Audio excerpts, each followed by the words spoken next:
Today is broadcaster for the AAA Iowa Cubs, Alex Cohen. Welcome to Talk is Baseball. Thanks for having me. Really appreciate it. I appreciate it so much. You have no idea how happy I am to have you on the show. I've heard a lot about you. It's my pleasure to have you on the show. Well, no, I appreciate the time. I'm looking forward to talking baseball with you. So, you grew up in Philadelphia. How's college going to Indiana University, especially with all those Cubs fans? Yeah, it was an interesting experience. I grew up in Philadelphia, but I actually knew a couple people who I grew up with who went to Indiana University, and they spoke so highly of it. And then I went and I joined a fraternity out there, and it just so happened that basically every single one of my friends in my fraternity was a Cubs fan. So I got to be introduced to the fan base pretty quickly. The first Cubs game that I went to was visiting my friends in college in Chicago.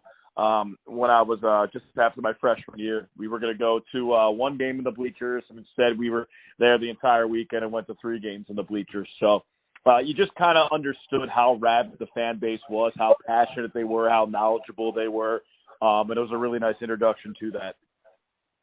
And, growing up in Philadelphia, I'm sure you had a lot of great players. Were any of those players what were some of those players that you used to admire when you were in Philadelphia? Yeah, I think growing up, my first real memory of Philadelphia sports was the 1993 World Series. I was 5. So, Darren Dalton, John Kruk, Lenny Dykstra, Kurt Schilling, Danny Jackson, Terry Mulholland were some of those first guys. And then, really from the time that they lost the World Series in 1993 to the time that they won the World Series in 2008, they struggled. But still, I had a bunch of players that I looked up to. Scott Rowland was a big one. Jim Thome was a big one. And then once they started getting good again, Ryan Howard, Chase Utley, Jimmy Rollins, Cole Hamels. So I had a lot of fun players to watch throughout my childhood. But I think if I had to pick a favorite player, it'd probably be Chase Utley, just because of how dominant he was at second base and how hard he played the game. That's probably my favorite player. And the reason I mentioned Philadelphia so much is because was it Philadelphia that from one of the players that you got your first baseball when you were younger? Yeah. So I was very young. I was 5 years old. We were at Veterans Stadium.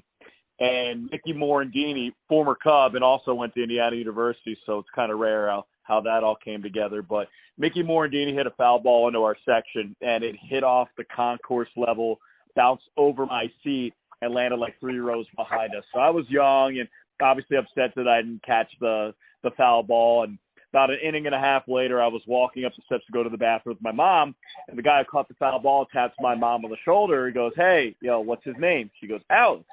And he goes, "How old is he?" So I go, 4 or 5. He's like, "Oh, well, 4 is my favorite number. Here you go." And gave me the foul ball. And I still have that foul ball. So that's my first real memory of baseball. And that's where my fandom began. I think that's an amazing story. And as you mentioned, it's crazy how everything came all together. You going to Indiana University. Is that where you first started internship with teams and stuff?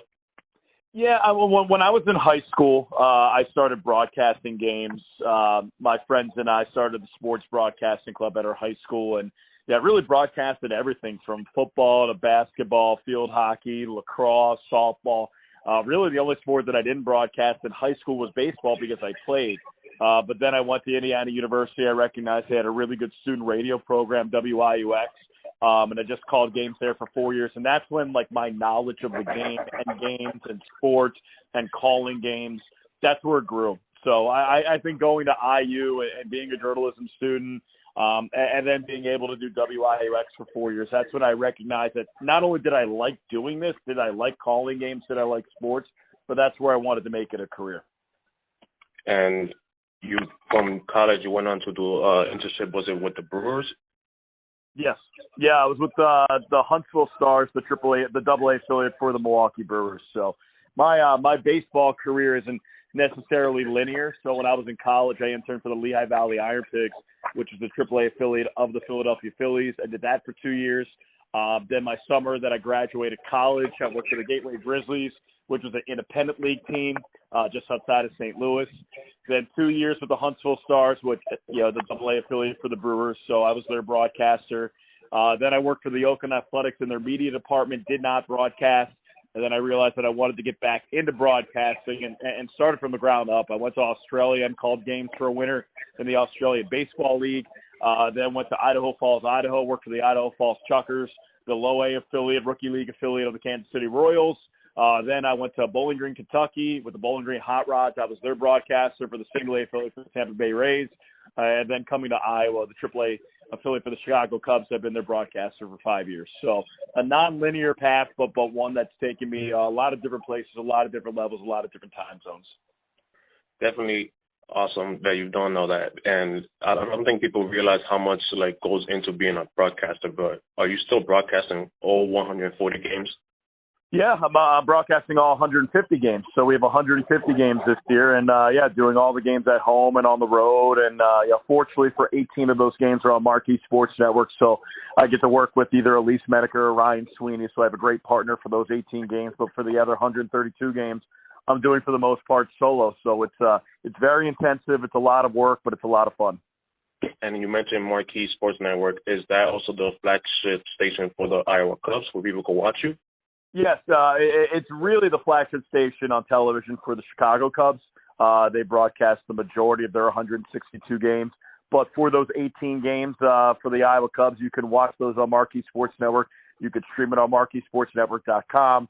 And then also for the rest of the 132 games, we are solely on radio, where you can listen to us at AM 940, which is a local station. You can also stream it on MILBTV.com. So you can get all 150 Iowa Cubs games, 18 of them on television, 132 either on MILB TV or on radio. That's amazing. And I recently interviewed Brandon Davis. I'm sure you're aware of him. He's in the Iowa Cubs, right? Yeah. So Brennan started the season with the Iowa Cubs. Is currently on the injured list, recovering from back surgery, but for all intents and purposes, that rehab is going well, and he's progressing nicely, and hopefully we'll see Brennan not only with the Iowa Cubs, but in a baseball uniform by the end of the season. So I think he's progressing quite nicely. And Iowa Cubs right now right now they're not in the standings. They're pretty back, but they have a really good team. Are there any guys right now that you feel could be a potential future All-Star in the majors? Yeah, there's a couple guys in the back end of the bullpen that I really like. Eric Ullman, one of them. Guy was a former starter, drafted 4th-round draft pick a handful of years ago by the Cubs.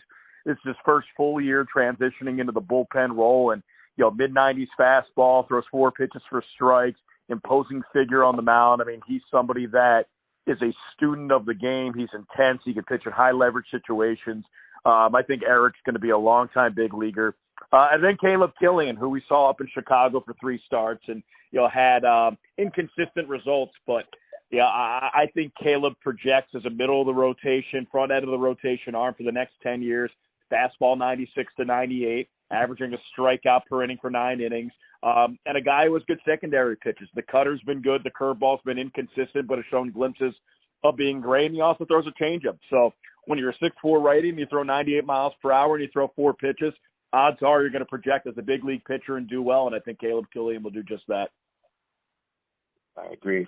And with the Iowa Cubs this year, they're 37-46. What is something that you feel that, the team can work on a little bit, maybe turn the season around? Yeah, I'll look at it from both ends. First of all, offensively, this is a team that's hitting .257 as a team that's pretty good, but they're also bottom 4 in the International League in walks drawn. So this is a team that I think could be a little bit more patient, especially later in games, extending at bats, extending games. The walk rate has dropped off a lot since April and May. So I think just being a little bit more patient. And then on the other side, pitching-wise, they walked a bunch of hitters recently. This is a team that was 8 games under 500 at one point. 4 games over 500 at one point. Now it's 9 games under 500. And I think you can correlate those losses to, adding free passes on the base pass for the other team, walks, hit by pitches, wild pitches. I think that has unfortunately matriculated down into, you make a mistake, it's that much more palpable and that much more dangerous. So I think taking more walks offensively, and I think giving up less walks on the pitching side. I agree. And do you see the Cubs winning another championship maybe in the next 5 years? Yeah, I mean, I think this is a team that, you know, they've won one World Series in the last 100-plus years, so it's tough to say, hey, can they win a World Series in 5 years? But this is by far the best the farm system has looked since the KB, Rizzo, Bryant, Schwarber days. I mean, they are so talented, especially at the lower levels. You know, Kevin Alcantara and Lowe, Owen Casey and high A, Jordan Wicks, DJ Hurst, Daniel Palencia and high A, Alexander Canario and double A. Here with the I Cubs, Caleb Killian. I mean, those 8 guys right there, along with Brennan Davis getting healthy, Reggie Preciado getting healthy, those top 10 guys in your organization are all future talent-changing organizational guys. So I think that if half of them pan out, you could be talking about another World Series in 5 years. But there's a lot to be decided in that time.